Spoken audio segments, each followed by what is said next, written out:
एक प्रकरण जो इन ग्रंथों में आता है वो घट निर्माण विधि और घट निर्माण प्रकार आता है।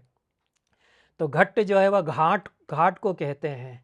तो नदियों पर घाट बनाए जाएं ताकि उससे पानी का जो अपव्यय है वह भी रोका जा सके और लोगों को सुविधा हो। पानी नदियों से ही भर करके हम लोग भी बचपन में लाते थे। पानी का बहुत अच्छा स्रोत थी नदियाँ, जब शुद्ध हुआ करती थी तो घाट उस समय राजा लोग बनवा देते थे और उससे शुद्ध जल रहता था, उसमें मिट्टी कम मिलती थी। तो यह घट निर्माण प्रकार एक हस्तलिखित ग्रंथ ही है और उसमें कितने तरह के घाट बनाए जा सकते हैं। और ये घट निर्माण विधि जो पुराणों में भी इसका वर्णन मिलता है। मत्स्य पुराण में, देवी पुराण में, वरुण पुराण में, लिंग पुराण में, स्कंद पुराण में। और एक बड़ा ग्रंथ हेमाद्रि का है, हेमाद्रि कोश, वो बहुत बड़ा ग्रंथ है, विश्व कोशात्मक ग्रंथ है प्राचीन काल का।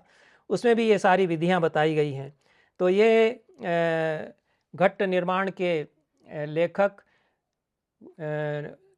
घट निर्माण विधि जो पुस्तक है उसमें वरुण पुराण कोई था, वो मिलता नहीं है। तो ये वरुण पुराण तो पूरा जल प्रबंधन के विषय में ही पूरा पुराण रहा होगा।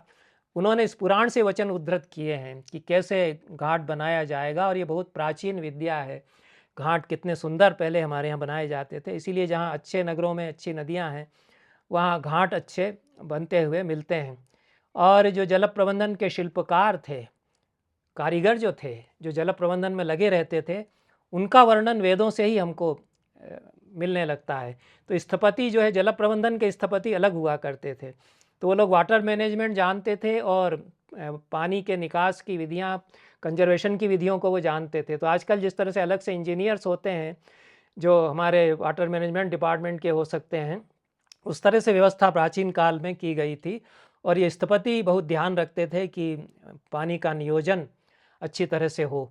तो प्राचीन काल के ग्रंथों में, संस्कृत में जो इतिहास के ग्रंथ हैं, जैसे राजतरंगिणी है, ये इतिहास का बड़ा ग्रंथ है 11वीं शताब्दी का। तो इसमें जल के विषय में जो इंजीनियर हुआ करते थे उनका भी वर्णन आया है। और एक इंजीनियर के बारे में बहुत विस्तार से कल्हड़ ने वर्णन किया है कि कैसे वह जानता था कि इस नदी का पानी हम किधर से नहर निकाल करके और कैसे पहुंचा सकते हैं।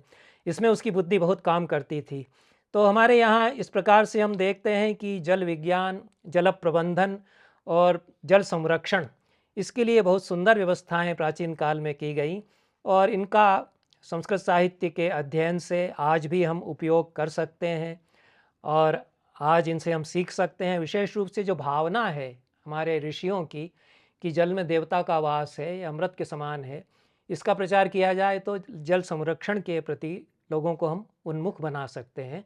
बहुत बहुत धन्यवाद। नमस्कार।